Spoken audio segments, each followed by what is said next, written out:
Welcome, everyone, and thank you for taking the time to show your support for the people of Yemen and for coming here today for the Global Conference on Yemen, Dimensions of the Humanitarian Crisis and Prospects of Peace. We have a full schedule today with many notable speakers, including 4 Nobel Peace Laureates and the former president of Tunisia. If you can kindly silence your phones at this time, it would be appreciated. The event is being live streamed, and we're using the social hashtag Peace for Yemen. The first panel will get underway shortly, but first we'd like to introduce Commissioner Bitta Mostofi from the New York Mayor's Office of Immigrant Affairs. Under her leadership, the Mayor's Office has created programs and policies to advance the integration of immigrant New Yorkers in the city's civic, economic, and cultural life.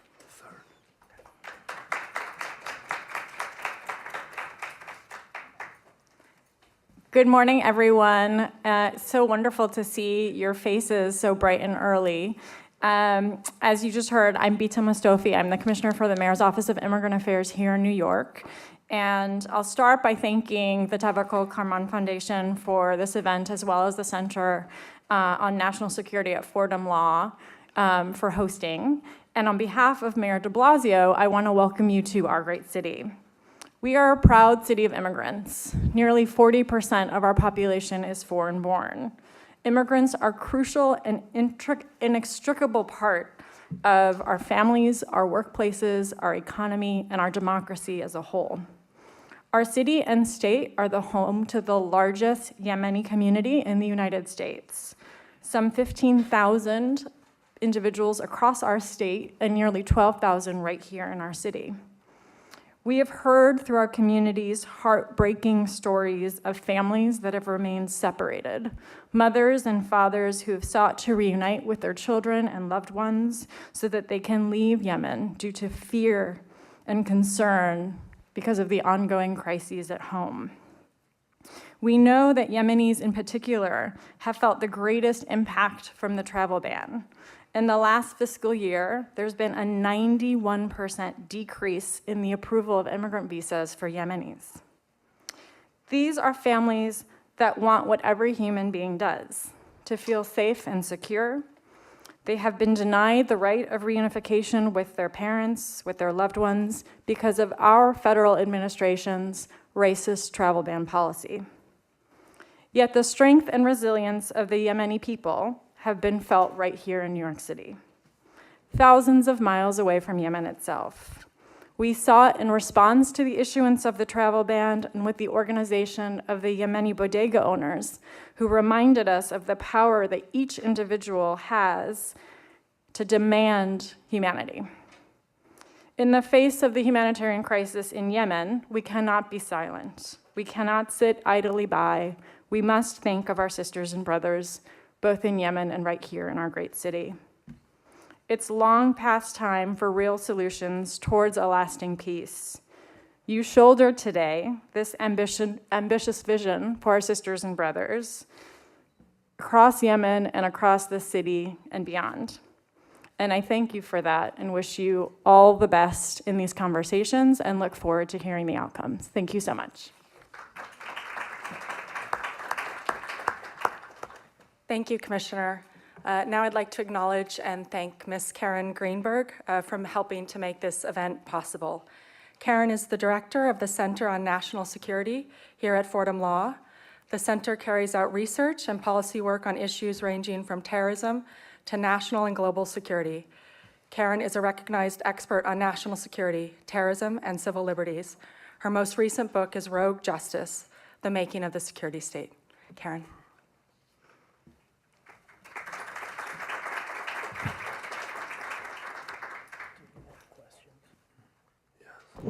So welcome. It's so nice to see you here. As Jen said, what we do here at the center is try to negotiate the conversation between security issues, human rights, and civil liberties. So you can imagine these days our plate is very full, and we are delighted to be hosting this conference. If you need anything today, just find one of us and we'll try to make things better for you. It is my extraordinarily great pleasure to be able to introduce Tawakkol Karm to you. She, as you know, is known as the Mother of the Revolution. She is the youngest Nobel Prize laureate. She was 32 when she got it, so I don't know, maybe the rest of us should retire. But it's really an inspiration to our students, to activists working around the world, to understand that at least somewhere in the world, youth is respected and honored and prized and can be effective in the world. She received the Nobel Prize in 2011 for her work on nonviolent struggle for the safety of women and for women's rights to full participation in peace-building work in Yemen and for her struggle against tyranny and against corruption. When she was awarded the prize, she was the first Yemeni, the first Arab woman, and the second Muslim woman to win the Nobel Peace Prize. So I think all of these things speak so well for why today is important and why we're doing this with her cooperation, but also in honor of the foundation that she's established. She was a member of former UN Secretary Ban Ki-moon's high-level panel that advised on the global development agenda beyond 2015. She is the mother of 3, as well as a human rights activist, journalist, politician, and who knows next time she comes back what other great honor or great position we'll be able to add to her list. So it is my great honor and pleasure to introduce Tawakkol Karm.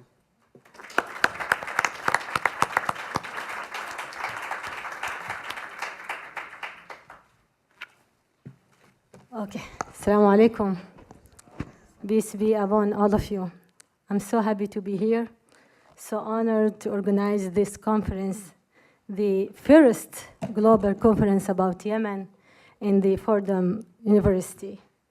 First of all, dear sisters and brothers, I would like to welcome all of you who are participating in today's conference. It is critical importance that we meet to discuss the situation in Yemen.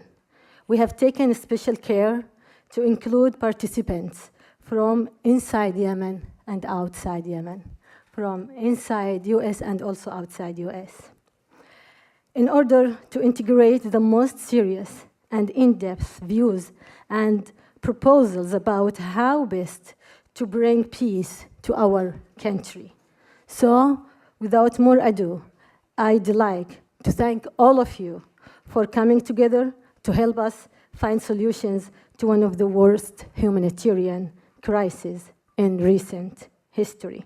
I want to thank my noble sisters, Judy Williams from US, from America, Shirin Abadi from Iran, Lima Boy from Liberia, and our great first elected Democrat president of Tunisia, Dr. Mostofi al-Marzouqi. So thank you all for coming.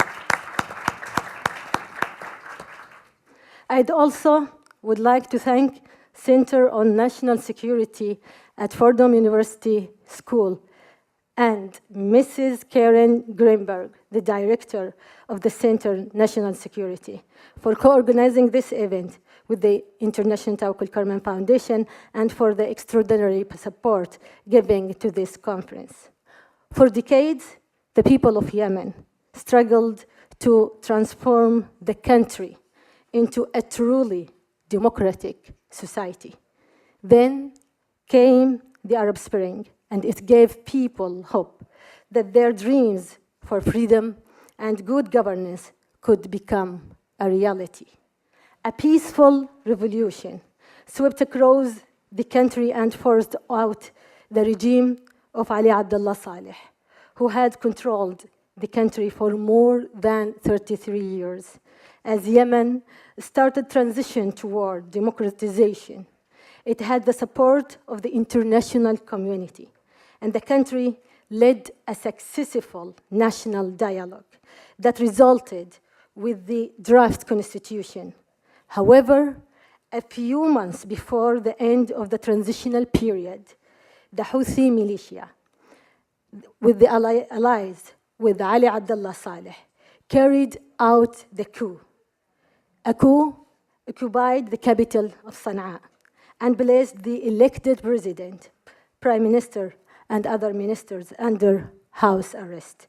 Following this development, a war broke out, and an Arab coalition led by Saudi Arabia and the United Arab Emirates intervened under the justification of resorting the legitimate government of Yemen.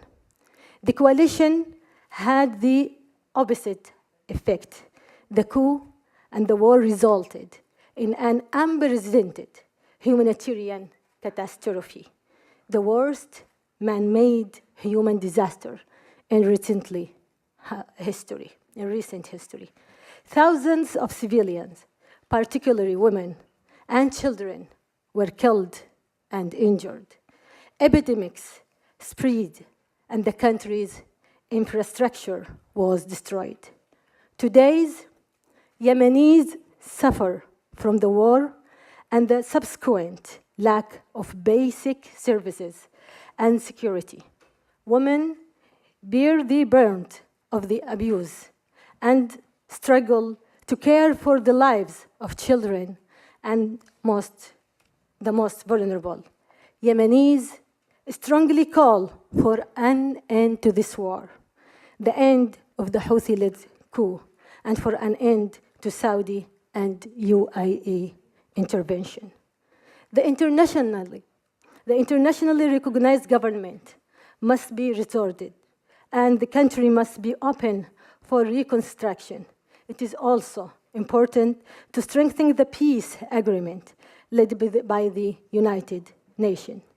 Since the Arab Spring, the international community has remained united in strong commitment to the unity, sovereignty, independence, and territorial integrity of Yemen. Today, dear sisters and brothers, we will open the floor to discuss about what is really happening in Yemen. For many reasons, is to raise awareness about the root causes and conflict. Also, to address human rights violations and the dimensions of the humanitarian catastrophe and the impact of the war on Yemeni women and children, as well as the response of women's organizations to the crisis. To engage civil society and other key stakeholders across all sectors to help Yemen, and also to discuss potential solutions that will support Yemenis to build lasting peace, highlighting the essential role of women in the peace building. So I open the floor for the discussion, but before that, I want also to thank my colleagues who make this conference happen. Ibrahim Katabi, the event organizer. Thank you so much, Ibrahim. Tilma Vayel from the Permanent Secretariat of the Nobel Peace Laureate Summit. Jenifer Fenton, the responsible of media. Juliet Dittiser, and many, many other, and also Rachel and Liz from Nobel Women Summit, and again for the Karen Greenberg, the director of the Center on National Security at Fordham Law. Thank you so much.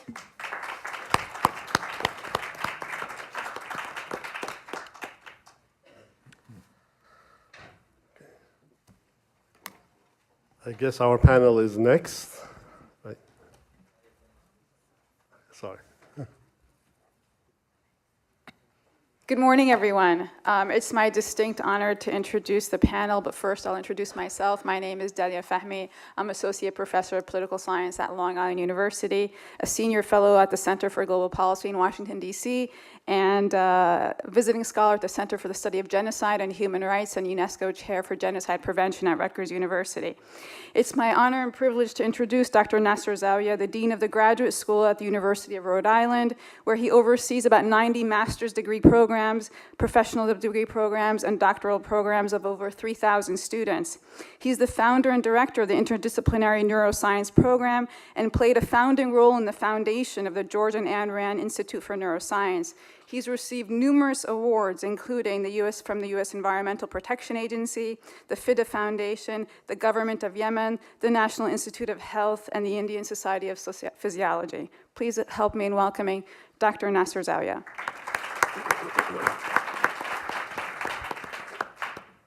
Thank you very much for that introduction. That's really my professional background or CV that I normally share. But I'm also a Yemeni American, and I was a co-founder of the first maybe national association of Yemenis in the US, the American Association of Yemeni Students and Professionals, AYSP. I'm very excited to be here. I normally chair, sessions that are scientific in nature, and this is not really necessarily my area, but when Ibrahim asked me, I couldn't resist, given who is going to be here.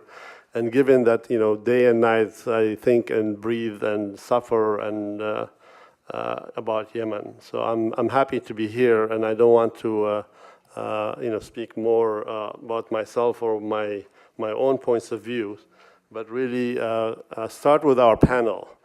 We did a similar conference like this in 2013 at Harvard. Obviously, we did not have the distinguished, front row that you have here. And at that time, we were trying to figure out the root causes of the, crisis in Yemen, the revolution, the youth, and it was hosted by Harvard University and funded by Harvard University. I'm happy to see that we are continuing, and I commend Nobel Laureate Tawakkol Karman to really lead this effort. We need more scholarship, we need more expertise, we need more understanding of the crisis in Yemen.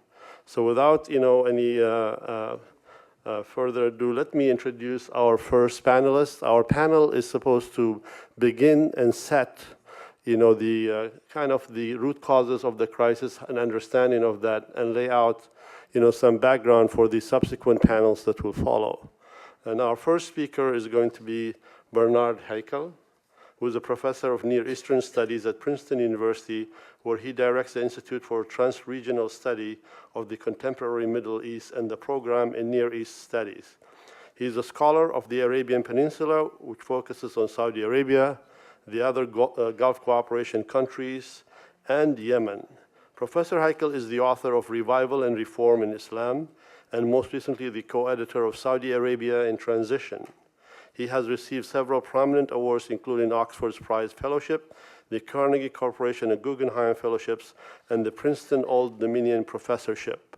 I invite Professor Haykel to present for about 10 minutes, then we will continue. No, Yeah. Bernard is right. I would like to speak for Bernard Haykel, Oh, I'm but sorry. I'm Stephen Day. I'm sorry. Yeah, I don't. I'm sorry. Yes. So we will switch, my mistake. Stephen Day is an adjunct professor of international affairs at Rollins College in Winter Park, Florida, specializing in Middle East politics with a focus on Yemen and the Arabian Peninsula. Over the past 2 decades, Dr. Day taught at St. Lawrence University of New York, Indiana University, and Stetson University of Florida. He was designated a specialist in diplomacy and peacemaking by the Fulbright Scholarship Program between 2012 and 2014. He's the author of the 2012 book, Regionalism and Rebellion in Yemen. I apologize for mistaking you, Stephen. I saw the correspondence by email, but please go ahead. No problem. Yes. Yes, I had prepared a longer presentation on the roots of the conflict in Yemen. Nasser let me know this morning that I have 10 minutes, and as a professor, I can say usually I go on and on for an hour, maybe an hour and a half on a topic like this.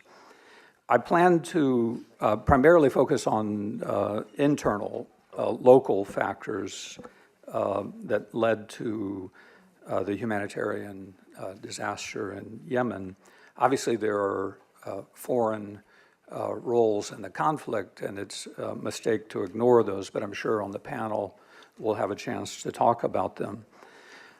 My focus is going to be on what I perceive as old patterns of conflict in the country that one can really trace back decades, if not centuries. Certainly those that know Yemeni history and saw the coup that was carried out in 2014 by former President Saleh and the Houthi group. And then as they proceeded to march south towards Aden, saw echoes of what happened in 1994. I know I certainly felt that way at the time. I think likewise one can see echoes of events in Yemen in the 1960s and what has been happening over the last number of years. The role of the Saudis and Gulf countries in the conflict in Yemen, one could even look back to what was happening in the 1934 Saudi-Yemeni war. So again, I see echoes of earlier conflicts, and I don't think one can ignore that as being an underlying reason for the problems in Yemen.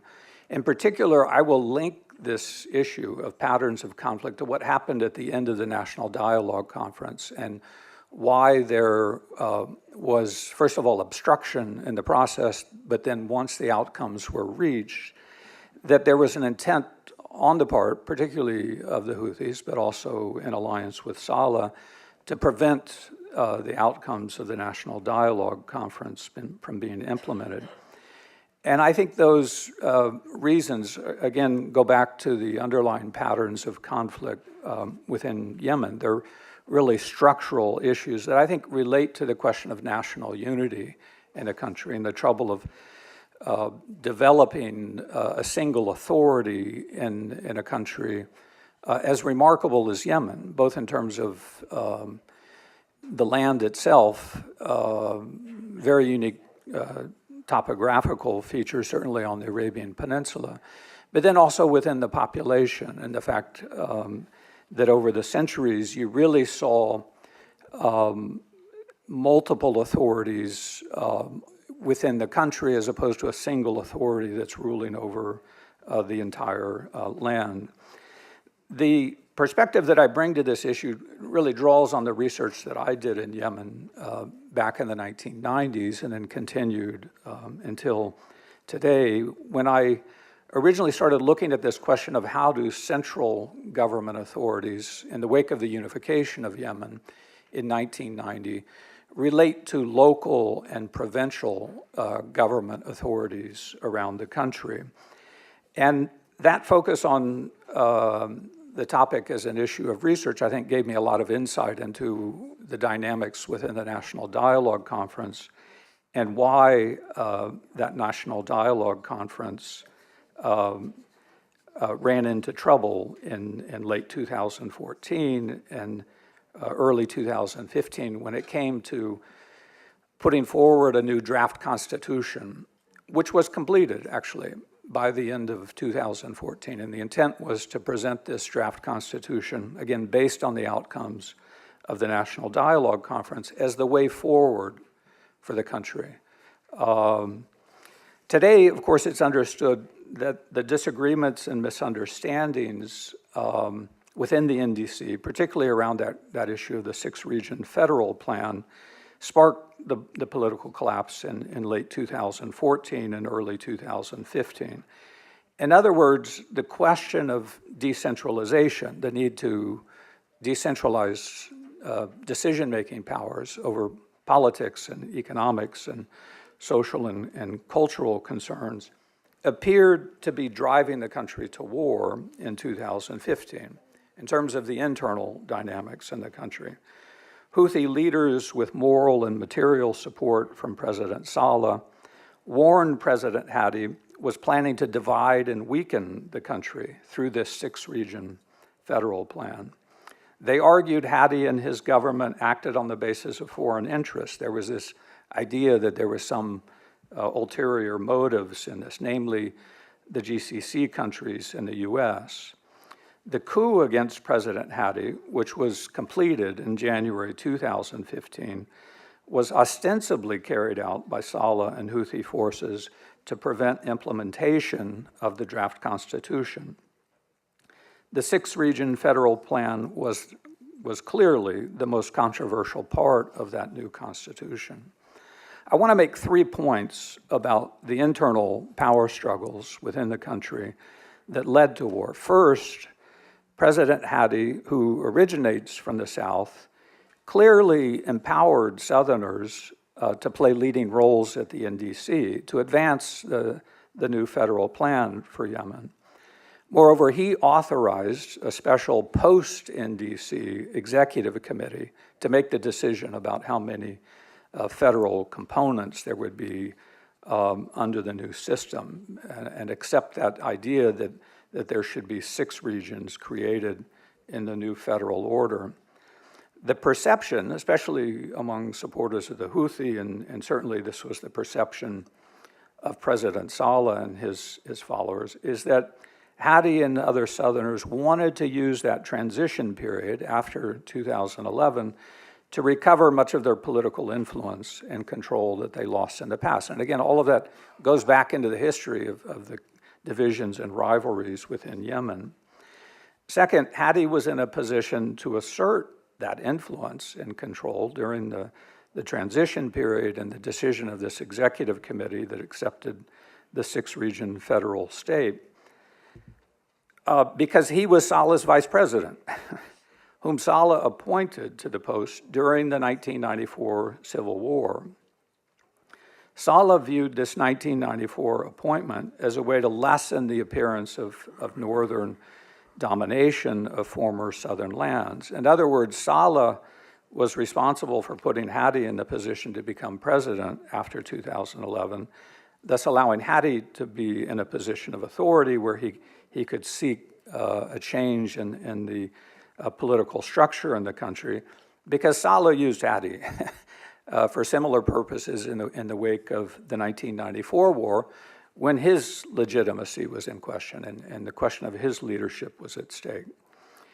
Third, I think Saleh would not have gone to war in 1994 and been part of that civil war that occurred more than 2 decades ago, and been in the position to appoint Hadi as a kind of token of North-South power sharing within the country, if he had held true intentions toward national unity from the beginning. I think there are a lot of mistakes that were made from the beginning of unification that were an underlying problem through those years, the 1990s and the 2000s, leading to that point of crisis in 2011.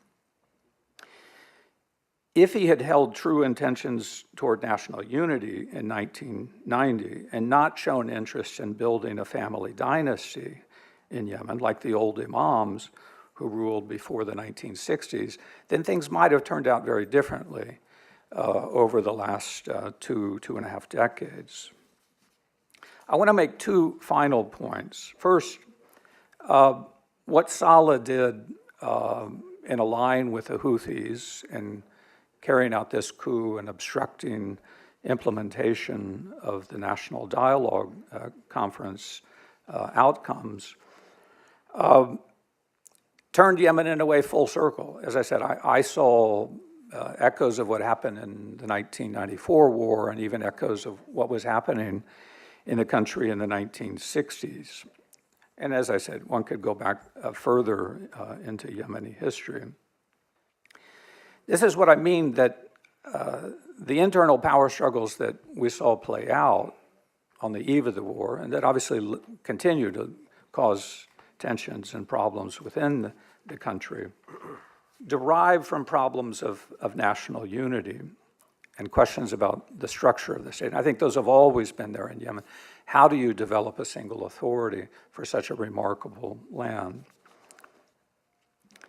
This is important to understand because the actions of specific individual Yemenis who made decisions to launch war in 2015 are ultimately less significant, I think, than the underlying features of this remarkable land and its population that make the country so difficult to govern as a single nation. I know there's a tendency to put blame on failures of particular individuals and particular leadership, but I think until Yemenis can understand what are those underlying structural causes of divisions and rivalries in the country, you're unlikely to see an end to the war. And I think that's what ultimately has to be addressed. Indeed, if we're to find a peaceful path forward, I think there needs to be an address of those issues. I'll stop there. I saw I have a limit of a minute there, but appreciate the time. Thank you very much, Stephen, and thank you for staying within your time. I didn't realize I was going to get help with timing, but I'm also keeping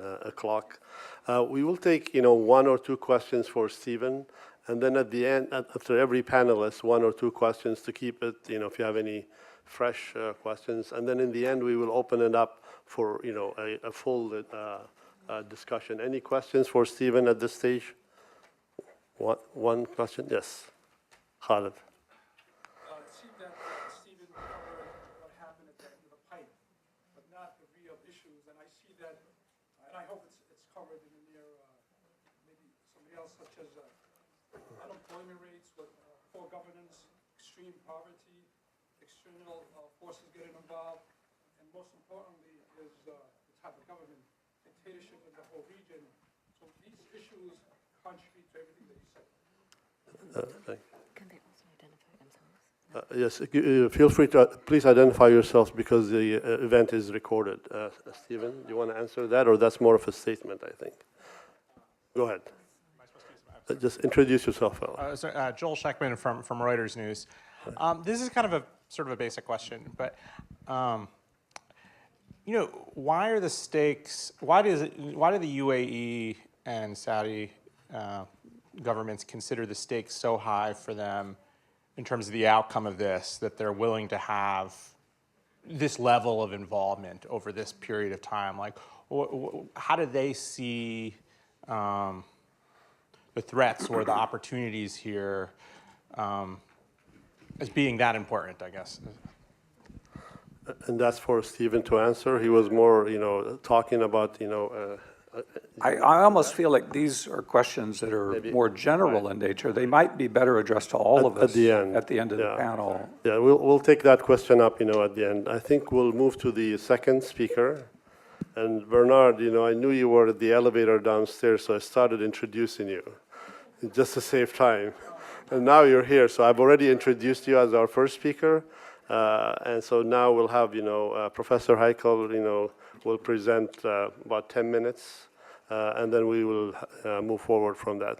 Thank you very much. Thank you. Thank you for inviting me. I'd like to thank Fordham and, of course, Karen Greenberg for the invitation. So I lived in Yemen for 2 years in the early 1990s as a Fulbright scholar. And first arrived there in 1990 when on, I think, August 1st, a day before the Iraqi invasion of Kuwait. And I've followed the country ever since. And it is by far my favorite country in the world. So what I want to talk about are structural features of the country and why I feel extremely pessimistic about the future of the country. So the proximate or immediate causes for the breakdown of the country, I think, have always been with the misgovernance, the bad governance that was led by President Saleh, really from the moment he arrived in power in 1978. This was a man who deliberately did not want to build institutions, constantly leveraged different people against one another, used, for instance, while I was there in the 1990s, the fake and sham claim for democracy promotion to attract Western aid. Then in the 2000s, there was the Al-Qaeda threat, and he claimed that he was fighting Al-Qaeda and shook down the United States very considerably. Most of that weaponry actually and training went to the Republican Guard, which was led by his son. And the US was complicit in this. Very often, if you spoke to US officials or to American officials, they basically said, well, this is the person we have. We don't have alternatives, so we deal with what we have. In fact, the failure of Yemen is in large part due to this man, but also due to a failure of imagination on the part of the West, but more specifically on the part of the GCC and Saudi Arabia. The Saudis and the GCC should have realized decades ago that you cannot have a country with the largest population in Arabia that is demographically exploding with large young people and population, water running out, lack of economic opportunity, bad governance, and that this would eventually end up like a sub-Saharan African country like a Somalia with war breaking out. That this is a country that should have been, whose problems should have been addressed. It should have been incorporated and included in the GCC. The Yemenis should have been allowed to come and work in the GCC countries. So all kinds of things were basically avoided. Big questions were avoided. And this was in part because in Saudi Arabia, the Yemen file was managed by the late Prince Sultan bin Abdulaziz, who was the defense minister. And the Saudi view of Yemen was basically keep it sort of decentralized, keep it sort of stable, but pay different actors, don't really address the core problems of the country. And then what happened was that Prince Sultan in the 2000s got quite ill, and he abandoned that file. And after the 2000 agreement with the Saudis on the border, a lot of the Saudi money to the different elements in Yemen dried up. So the country started kind of falling apart in a way, in part because of the loss of Saudi patronage beginning in the 2000s. So let's talk, let me move on to the Houthis and to the reason of my pessimism, or as they like to call themselves, Ansarullah. The Houthis belong to a group of people in Yemen called the Sada, or the Sayyids. These are people who claim to be descendants of the Prophet. They have a history of rule. They're kind of a caste in Yemeni society, a very small proportion of the population, but a very kind of honorable and extremely important intellectual and political movement in the history of Islam. Their first imam who came to Yemen, their leader, a man called Al-Hadi al-Haqi ibn al-Hussein, who died in the year 911, 298 of the Hijrah, ruled over parts of North Yemen around Sa'da, and there's a continuous history of rule of Zaidi imams until 1962. So this is a community that has a deep sense of rule, of dynastic and rule in the country. And then in 1962, they get toppled by a Republican regime that turns on them, turns on their history, turns on their heritage, and starts vilifying them, starts basically saying that these are people who are reactionaries, they were feudal, they were racist, because the Sayyids are northern Arabs and most Yemenis are of southern Arab extraction. This is the Adnani-Qahtani divide. And so the Sayyids, especially those who are committed to a Zaidi political project, become marginalized, discriminated against. The imamate as an institution is vilified by the Republic. And this is something that the Yemeni Republic pushed very hard in conjunction with Saudi support. The Saudis found a group of Yemenis who were Salafis, like the Saudis, but an indigenous Yemeni group, and they promoted a Salafism against Zaydism with the construction of schools, of what are called the Ma'ahid Ilmiya, scientific institutes, with the building and support and promotion of an important Salafi teaching center in the heartland of the Zaydis. This is in Dammaj, just outside of Sa'da. Essentially, the Zaydis felt discriminated against, and rightly so. Then what happened was that Ali Abdullah Saleh in the 2000s decided that this group, which was by now led by one family of Sayyids, the Houthis, he started promoting that these people were against Saudi Arabia, that they were allies of Iran, that he needed Saudi support against them, and proceeded to fight them in 6 wars throughout the 2000s that brutalized and depopulated large areas of northern Yemen, around Sa'da and Marran, Razih, those areas along the Saudi border. These wars radicalized the Houthis and made them, in fact, get closer to Iran. There had already been connections with Iran through Hezbollah in Lebanon, but they got much closer as a result of these wars. And what I see with the Houthis today is that they have developed a new political ideology, which is not connected to the imamate. They never talk about the imamate. because this is an institution that is no longer, that has no appeal amongst the majority of Yemenis. But they have developed their own ideology, which is a kind of form of anti-imperialist, third worldist, anti-Israel, anti-Jewish, Iranian revolutionary inflected ideology that in fact allows the Sayyids to come back to power. They have now, the Houthis, through this ideology of anti-imperialism and Islamic world revolution, are able to rule without appealing to the imamate. And now that they have tasted power, and they have tasted power through this ideology, they will never give it up, never. And moreover, they cannot be defeated militarily because they are extremely tough fighters, and any combination of force, Saudi, Emirati, even Yemeni cannot defeat them because the Houthis are now an incredibly disciplined, well-armed, hard-fighting force that has benefited from the destruction that the Saudis and the Emiratis have created. A lot of the tribesmen have lost men. This ideology is very strong, and they are very strong as a group, even though they're a minority in Yemen. And the Saudis are not going to ever win against them. As a result, my sense is that unless the Saudis and their allies stop the fight and revert to another policy, this war will never end. And the Saudis, I can talk to you if you want in the question and answer period as to how they see this, conflict. They see it very much as a conflict against Iran, with Iran trying to produce a Hezbollah-like force in Yemen that would threaten them and threaten the Straits of Bab el-Mandeb. Thank you. Thank you, Bernard. Before we move on to the third speaker, I just want to make a very, very quick, comment on your very good, analysis that it's very important not to burden the Zaydi sect with the Houthis because they are, what we call in Arabic, Ithna Ashariya. And there's just a minority within Zaydism.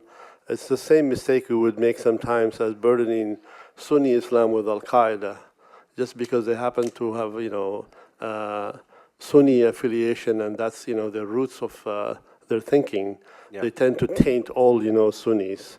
At the same time, I agree with you. Yeah. I mean, the Houthis represent a rupture within Zaydism in the same way that Khomeinism represents a rupture within 12 Shiism. Exactly. So they are a rupture, no question. Exactly. And I was just trying, and obviously there are people who become, what we call mutahawithin, they become Houthis because they are now the winning horse, as you said. I agree. All right. We will move to our third speaker. I think we'll hold on questions and answers towards the end. And our third speaker today is Hassan El-Tayyab. He's a co-director of Just Foreign Policy. He is immensely involved in various grassroots lobbying efforts for peace in Yemen, which contributed to the Senate passage of SJR Resolution 54, the War Powers Resolution Act, to end U.S. involvement in the Saudi war on Yemen. Thank you, Hassan, for your efforts on that. He has worked with numerous advocacy organizations, including Freedom Works, Defense Priorities, In Defense of Christians, the Koch Institute, FCNL, Win Without War, Committee for Responsible Foreign Policy, Demand Progress, Yemen Peace Project, Peace Action, and many others. Hassan has also taken dozens of meetings with congressional offices alongside national security expert Colonel Larry Wilkerson, who served as Colin Powell's chief of staff during the Bush administration. Hassan, the floor is yours. Thanks so much. So let's look back. So some of this is going to be a little bit of a repeat, and some of it's going to be, my perspective on what happened.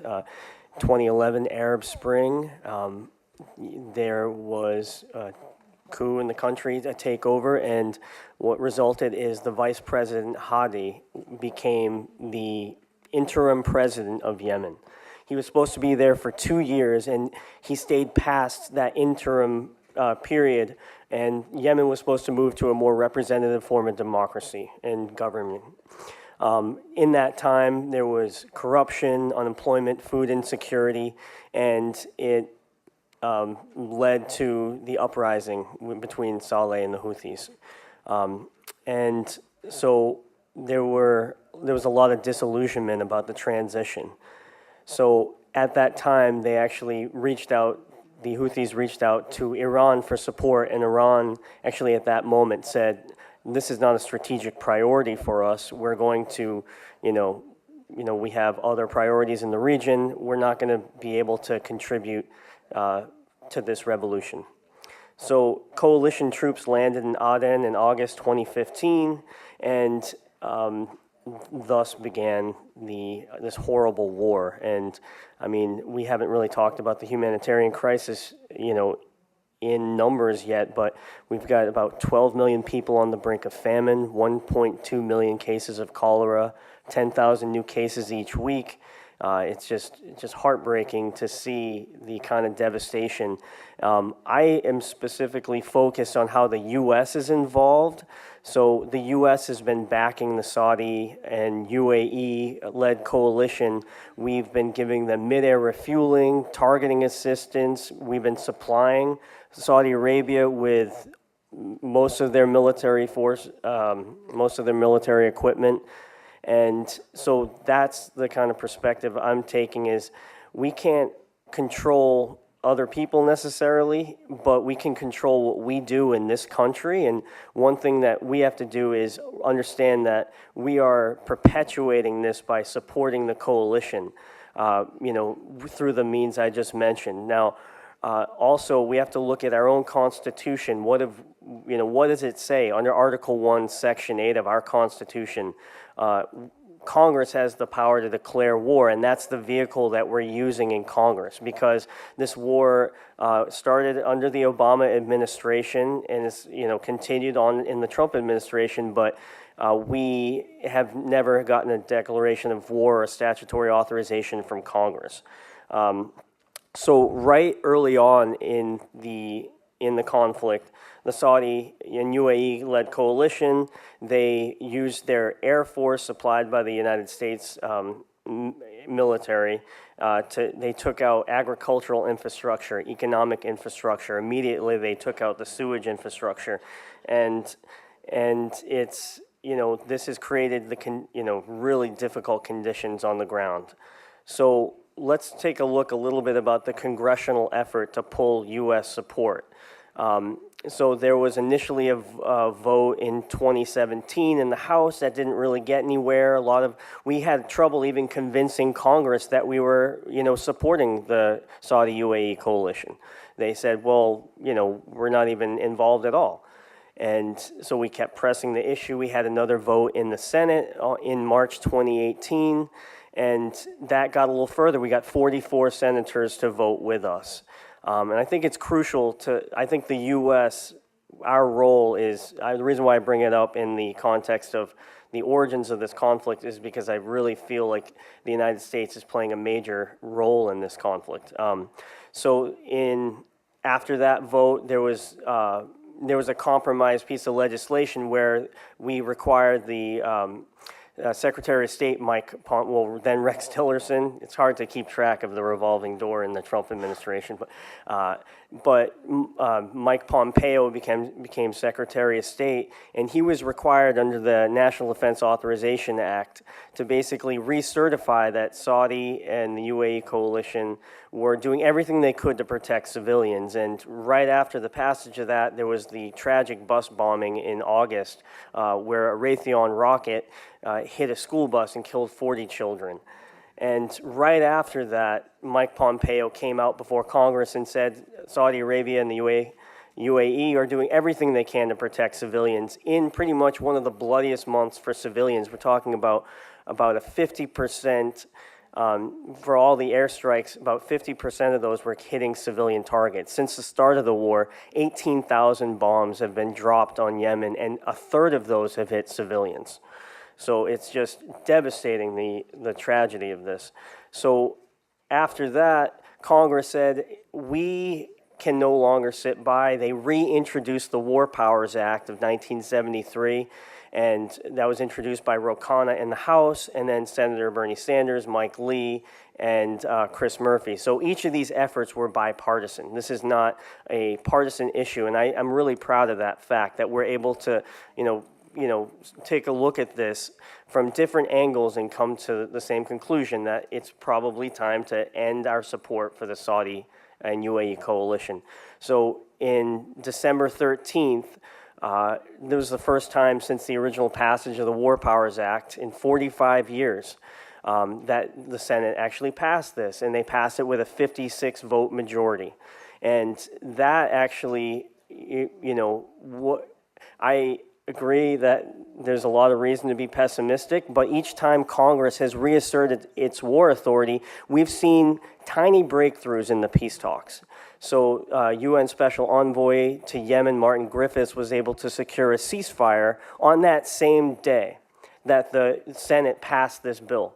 And regardless of who we want to blame, I don't really want to be in the blame game. I think there is blame to be had on both sides, but we want people to talk, and we want the two sides to conduct dialogue. So, so that was a fragile ceasefire, and that it was just supposed to be in the province of Rhode, which is Yemen's largest port. This is where a lot of the humanitarian aid gets into the country.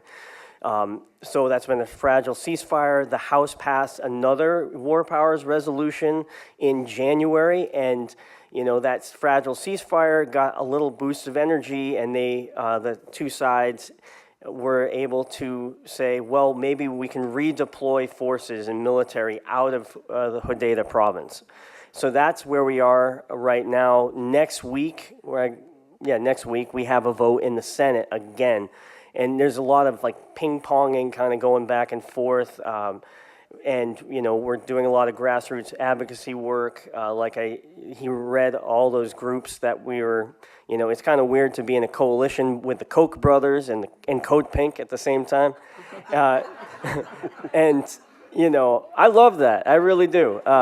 And I believe that, I personally believe that we keep pushing on this grassroots advocacy stuff, and that if people keep making their voices heard, I believe that we can pull U.S. support for the war and continue to put pressure on pressure to keep the peace talks going, and that we can have a better future for Yemen.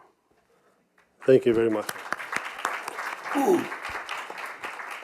Thank you, Hassan. Our last speaker is Fatima Alasrar, and very quickly read her bio. Is a senior analyst for the Arabia Foundation, and prior to joining the Arabia Foundation, she was the MENA Director for Cure Violence, a research associate at the Arab Gulf States Institute in Washington, a Mason Fellow at the Kennedy School of Government, and International Policy Fellow at the Open Society Foundations.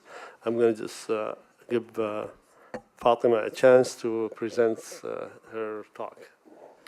Thank you, Doctor. I want to thank the Tawakkol Karman Foundation for hosting us, the distinguished panelists.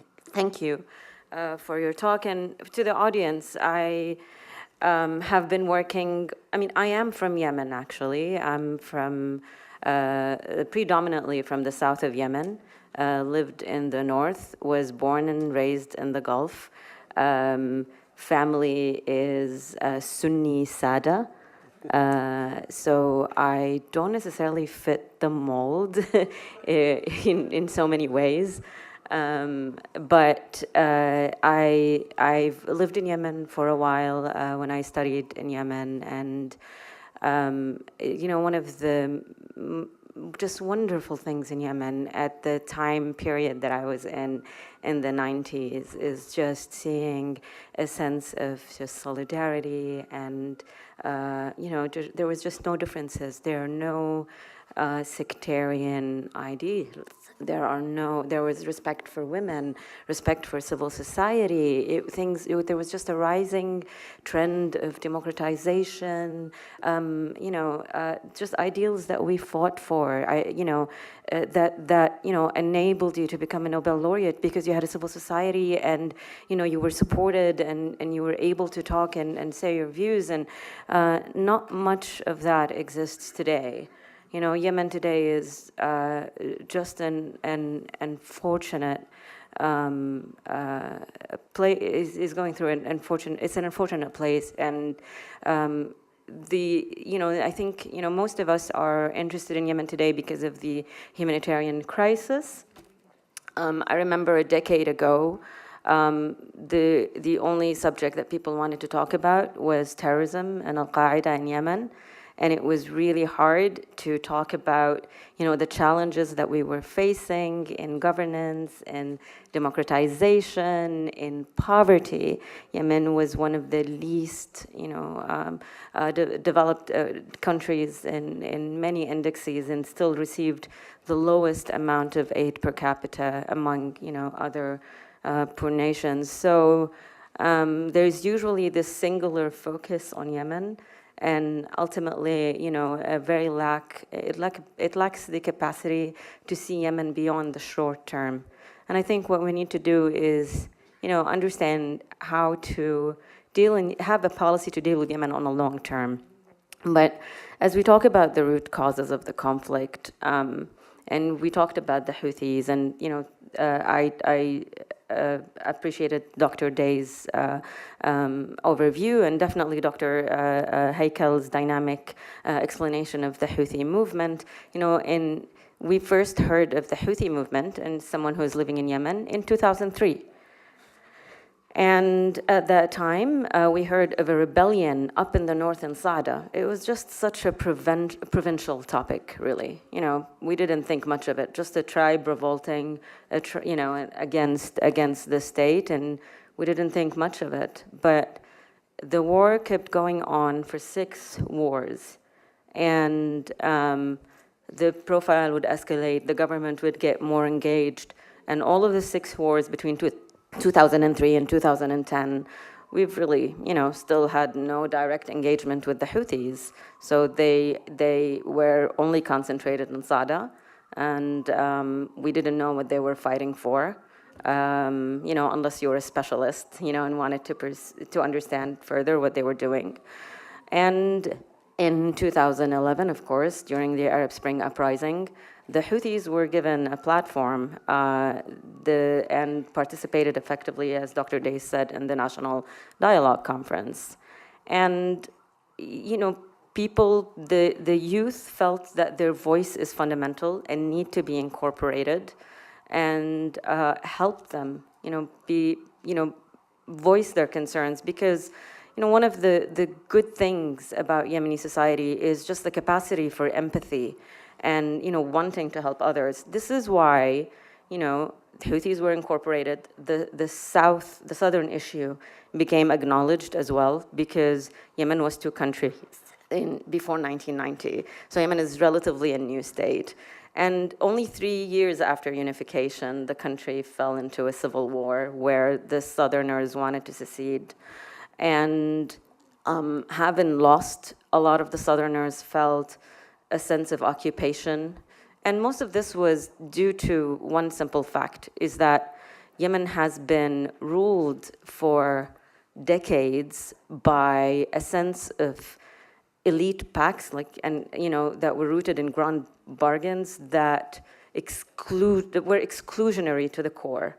So, if you were not in that pact, then, you were basically marginalized. So, to your question, when you were talking about unemployment, 2 core conflict issues I would identify as things that led to the failure of the national dialogue, in addition to federalism. The first is the unequal distribution of political power in Yemen. Nowhere was that fair. And the Southerners felt excluded, Houthis felt victimized, and definitely the youth felt that there's really no space for their ideals under that system. And the second thing is the unequal service delivery. This is where you had, institutions weren't as strong, and therefore you had high unemployment rates. You had, high levels of illiteracy. Health and education were just not as prominent, and Yemen truly struggled in that period under just a highly corrupt system. most of these, and I think these core fundamental issues needed to be dealt with seriously, and the national dialogue was able to address them on paper, but when it came to implementation, I think, the Houthis did not give it a chance to be implemented. So I saw that when I was in Yemen. I returned to the national dialogue and I saw everyone, they were all talking under a room, and everyone was commending Yemenis' ability to come together and talk and shake hands and what have you, but it was so clear, the tension was so high and rising among everybody. For me, it was like seeing a wedding where no one wanted to get married, So the process was forced. And when I came back to Washington and I tried to say, the National Dialogue Conference is not going to go anywhere, I was the messenger that everybody wanted to kill because people were clinging into a process. They wanted a process that would work. And it couldn't, and I feel that the same is repeating itself in the Stockholm Agreement, where we had in late December, the UN envoy Martin Griffith is definitely trying his best and, got the parties together after former failures of peace talks.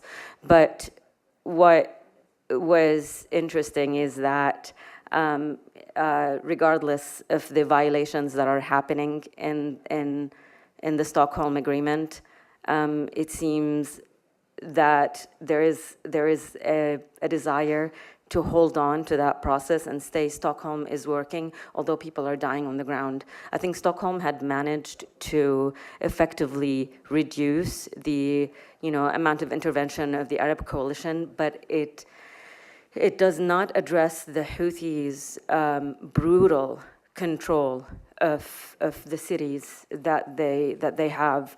I have 1 minute left, and in that minute I want to say that a lot of people just see the conflict as a Saudi, conflict on Yemen. Saudis, let's just assume that they go. Let the Saudis and the Emiratis go. We don't want them. But effectively, Yemen is going to still be embroiled in conflict. Yemenis need to put down their arms. The Houthis need to put down their arms. This is the only thing that can solve the conflict. And we need to start addressing that. We need to also realistically, address the issue of the Saudis' concern of Iranians, opportunism in Yemen, where this has been, the use of Iranian-made ballistic missiles into Saudi Arabia has been the excuse that is allowing Saudi Arabia to continue its intervention. And,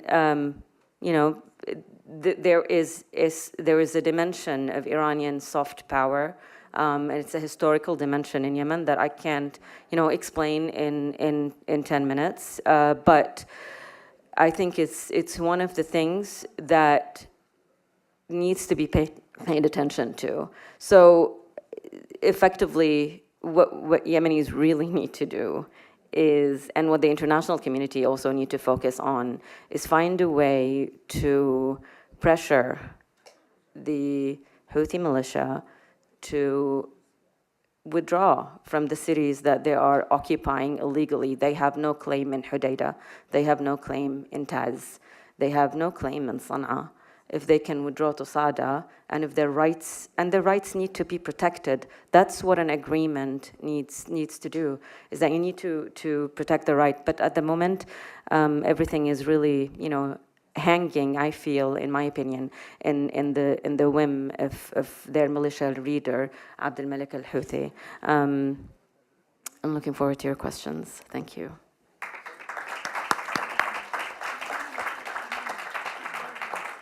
Thank you very much, Fatima. Before I open it up, Yemeni, from summary from the four panelists, Yemenis are actually fighting 3 wars. One war, they are fighting against a religious movement that's exclusionary and wants to impose, the master-slave kind of tradition. The Yemenis are also fighting against their neighbors who are supposed to be their allies from occupying their land and taking away their sovereignty.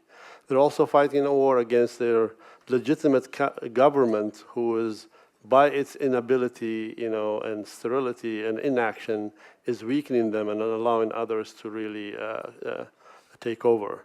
So I'm gonna, open it up for questions. Please identify yourself. If you have a question, you want to address it to a specific panelist, name that person. If it's a general one, we will decide who will answer it. So, and I'll try to keep, track. So first question from back there. Thank you so much. Nidal Bitari from Yemen Peace Project. Actually, I have two questions. The first one is for Haykel, Dr. Haykel and Dr. Stephen. Do you think that Houthis have the mechanisms and the tools to be, and the context to be Hezbollah in Yemen? As you said, like they are developing some new ideology that is kind of similar to Hezbollah. And do you think that Houthis can reach a point that they would sit with the Saudis and talk? They did not have the chance yet, even though like Saudis supported Houthis like many times before this war. The second one is how about if we just keep that one question itself will take 1 hour to answer? And, Bernard, I think that was aimed at you.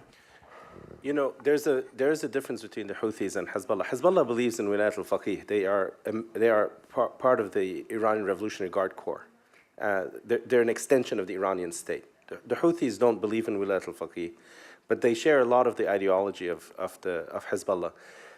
And if you look at the way the Houthis have organized the discipline, there's a lot that's similar to Hezbollah. But in the case of Yemen, you don't have to be very disciplined, very organized to be the most powerful single group on the ground, right? Because your opposition is so splintered and divided and just not a serious fighting force. So as they say in English, in the land of the blind, the one-eyed is king. The Houthis are the one-eyed in Yemen, in the sense that they're the best organized, the best disciplined group. And they've been helped tremendously in their ideological war and in their propaganda by the killing by the coalition of large numbers of Yemeni tribesmen. So, in a culture where you have, the culture of Yemen is a culture of tribal vendettas, of tha'r in Arabic. So the Houthis know how to play on this culture to rally the tribes to their side. And those tribesmen, by the way, who do not come to the Houthi side are killed. So in that sense, the kind of discipline that the Houthis can enforce is similar to Hezbollah's. Thank you. So my question also to Bernard. Based on your assessment that the Houthis will never give up and actually there's no military solution to this war, and also like with this lack of imagination by the GCC countries, where is the US role in this? So they think that there's no end to the war militarily. What is the solution?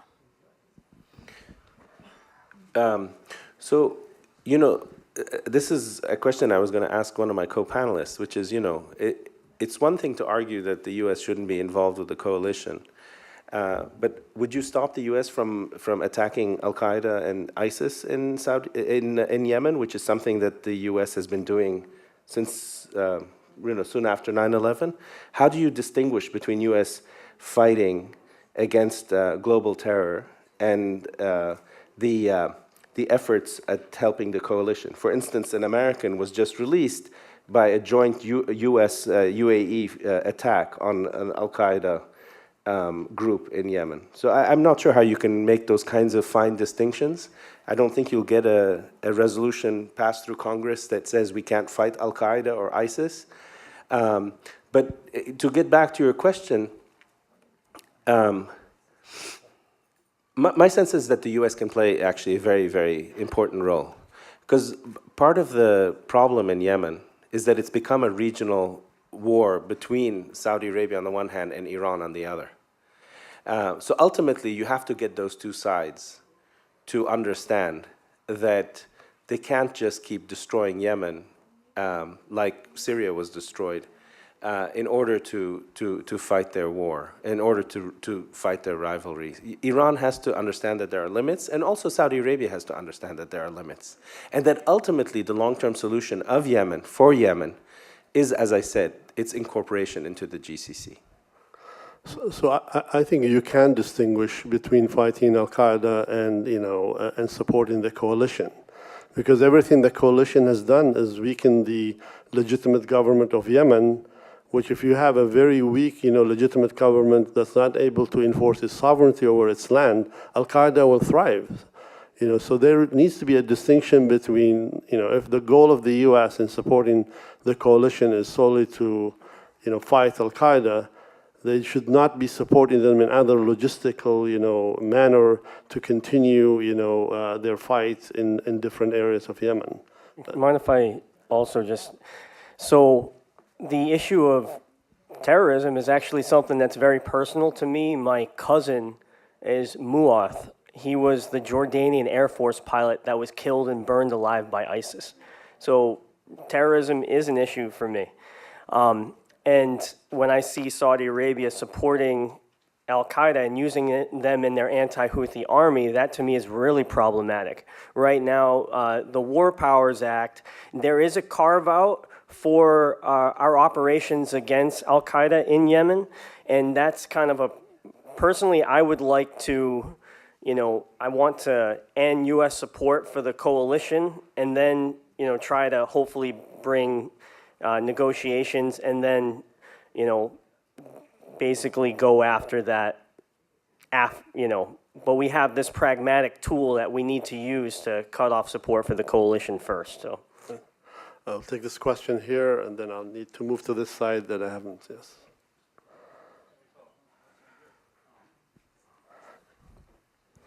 Joel Scheckman from Reuters again. This is kind of a basic question, but did U.S.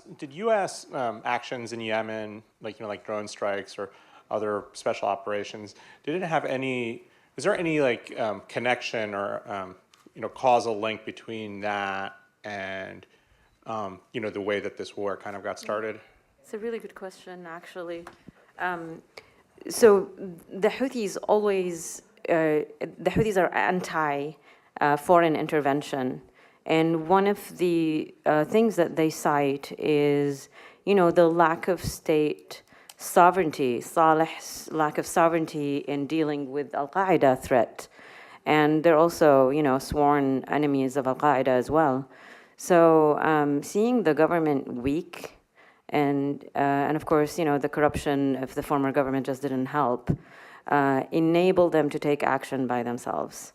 So, the Houthis feel extremely proud of their imperialistic or anti-Western sentiments, and they stand just vehemently against. Yeah, against I agree with what Fatima is saying, but it wasn't just the Houthi. I remember before, I think even before the 2011 revolt, I'm pretty sure this was a conference that was held in Sana'a among Salafist leaders within Yemen, and I'm pretty sure Sheikh al-Zandani and others within Islah were part of this, but it was a gathering of senior ulama. Maybe someone knows around what time that occurred, but I remember they made this comment about foreign intervention in the country, and I'm fairly sure it was around the time that the British formed the Friends of Yemen group. But I remember very distinctly that Sheikh al-Zandani and others were there in Sana'a. They were raising all of these fears of Yemen becoming divided, like a new Sykes-Picot, I remember, was the argument that was made at that time. So it wasn't just the Houthi. Mm-hmm. There were others in Islah and among Salafists that were complaining that Saleh had allowed the U.S. and Britain to have a greater role in the country. And of course, that goes back, I think one of the first drone-launched assassinations of an individual occurred in Yemen. I think it was in 2002. 2003. Yep. 2003. Ibrahim. Yeah, so since that time, there had been that sense building among many different parties within Yemen, that the country was losing control of its sovereignty. I'll take one question here, then I'll move to the right side. We'll come back. We'll take one. Afaf Ahmed, journalist from American Radio from Michigan. I have a question for both Mr. Haykel and I'm not wearing my glasses, but both of you. I'm Arab American Lebanese, born and raised in UAE. I do not agree and accept Arab and Muslims attacking another Muslim country. United States had the ability to stop this war, but they failed in Iraq in 2003. They did not want to do another mistake in another Arab country. They had the Muslims fighting each other. United States had the opportunity to stop supplying Saudi Arabia and Emirates with weapons to kill civilians. All victims, most of them are civilians. Yemen does not need donations to supply them with medications and food. Yemen needs us as Arabs in United States to go and stand in front of a Trump and tell him, stop supplying those countries with weapons. We need the war to end. United States are enjoying it, watching us fighting each other and making money out of us. Thank you. Thank you. I think she should sit here, and I'll put it on there. Next time, in the next panel, I'd like to take a question, 2 questions from this side, and then I will come back to you here. Yes, Nancy Word. I'm here with the Nobel Women's Initiative. I actually live in Texas. I have a question about the vote in the Senate next week. I'd like to call our senators and express my opinion on this vote, which would be that they would vote to end this support of the coalition. Yep. What is the likelihood of this bill to pass, and do you have information I can use to voice my support of what you're doing? Yeah, I've got information you all can use. There's a number that FCNL, which is a nonprofit that set up this phone number, at 1-833 Stop War. If you just dial that, there's a voice recording that will actually help you go through. It'll kind of give you a little bit of background, tell you the bill number is SJ-Res 7, but if you just tell your senators to vote for the Yemen War Powers Resolution, and I think this bill will pass. I think it's going to be on Trump's desk pretty soon. It might actually be his first potential veto of his administration. Second question from the front, yeah. And ask a question, we don't want no statements. My name is Hassan Khalid. I'm a victim of the war in Yemen, and my mom is a refugee who has not been able to come to the United States due to Trump's Muslim ban. My question is, as a religious extremist group who has executed the coup and ravaged the country to the point where a coalition had to be formed led by America's best ally in the region, why are the Houthis so victimized, considering that their slogan literally says death to America, word for word? And how come they have not been classified as a terrorist organization? You know, the former ambassador to Yemen, when he was asked that question, he said, they really don't mean it, you know. Anyone wants to take that answer that? I think that there are a lot of misconceptions about the war, and I think that the Saudi-led intervention did not help because it had created another layer of grievance on a very toxic conflict. So right now the attention is on the humanitarian crisis, and rightly so. But it's as I mentioned, it's just a short span thing. And the other thing is, in my conversations with people in DC is, people feel that they are, Americans feel that they're part of the coalition, so they need to be held at a higher standard, especially, when it comes to using, American-made weapons in Yemen. So they're tackling it from that perspective. So I can understand the frustration, and this is actually a very common, this is why a lot of Yemenis clapped. It's a very common complaint that I always get. Why is it that the United States don't understand anything about the Houthis? And in part, it's because the United States don't have any leverage on the Houthis. They're chanting death to America, so they can't.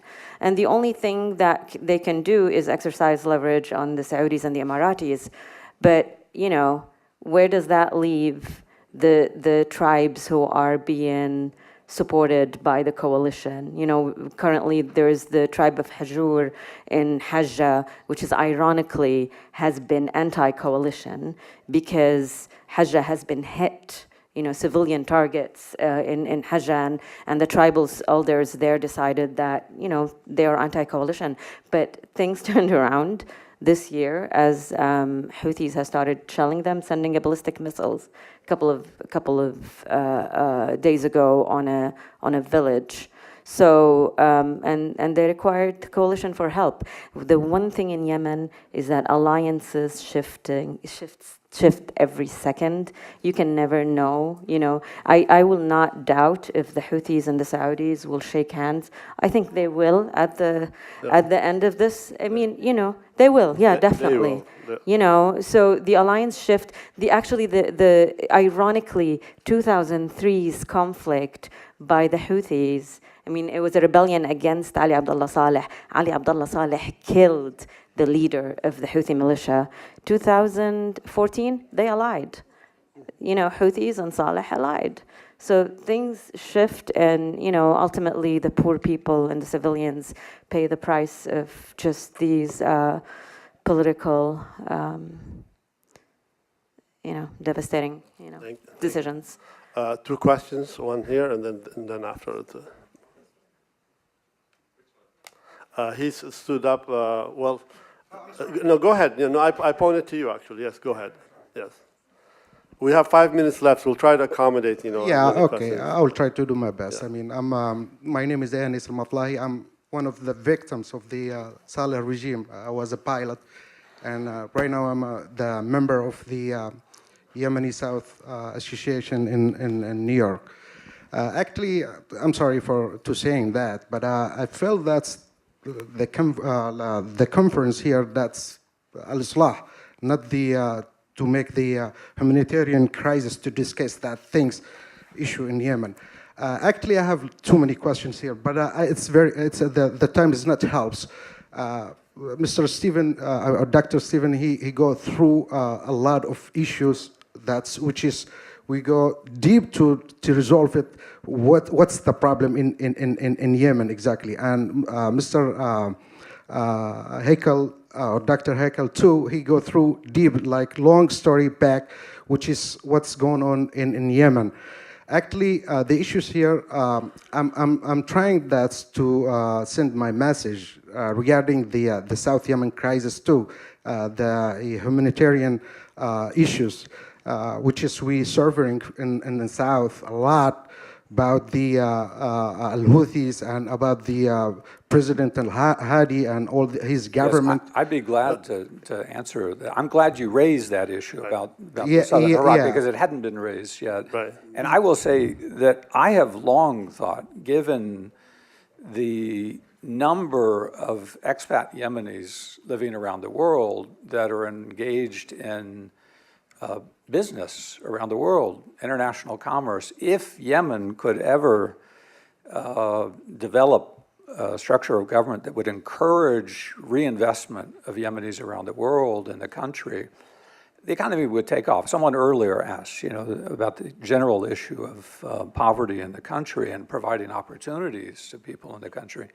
I have always thought that this issue of allowing different regions around the country, and it's particularly true in the South, to have more autonomy, to be able to elect their own governors and their own mayors, that would allow, through democratic processes, encouragement of that kind of investment at a local level. And sadly, I felt all through those years in the 1990s and into the 2000s that the Saleh regime was too slow in allowing it. I had many conversations with governors around Yemen, as well as government officials in Sana'a in 1995, 1996, saying that that was intended to be part of the resolution of the civil war in 1994. Before that war, there had been this document of pledge and accord that emphasized decentralization, allowing local government processes in the country. And Saleh actually agreed, I think it was through UN diplomacy at the time, that he would take seriously that issue, the demands of decentralization, especially in the South after 1994. The research I did showed that that was all lip service on his part. I mean, for the most part, he kept putting that off. And I would say he put it off until it was too late. He finally allowed, they were indirect elections for governors in all provinces around the country in 2008, I believe it, March of 2008. But that was after the Iraq movement had risen up and, you know, hundreds of thousands of people out in the street. And you began to see the flags of the former South Yemen appearing. So obviously he took that initiative in 2008 because he realized that the game was shifting and that he had delayed, in fact. So I think that's the way to move Yemen forward. As I said, I think there has to be agreement on those underlying structural issues within the country. There has to be some kind of agreement, whether it's federal or confederal, to bring Yemenis together around some sort of consensus. Thank you. I'm going to take just one last question, from Bushra, and because we're almost approaching 10:30, or actually we are at 10:30, and you want? Yes. Quickly ask your question, and then we'll. We can hear you. You can speak up.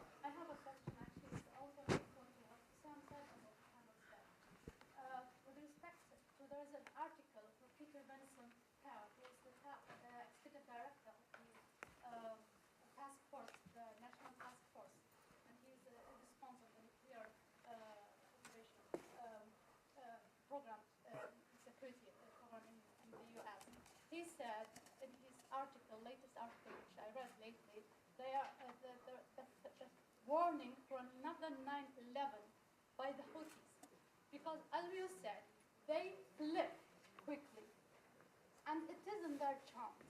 And this is a threat that should be addressed deeply. If there is this article by this person coming out later, okay. It's something that makes me really shake. Thank you, Bushra. Yes. Yes. Thank you. I think with that, we're going to end, our panel discussion. I want to thank the panelists for doing a great job. This topic, obviously, we could be here for hours just talking about the root causes. And we just, in 10 minutes, we cannot address all these questions. But I thank you so much for, making your best effort. And thank you. You all right, man?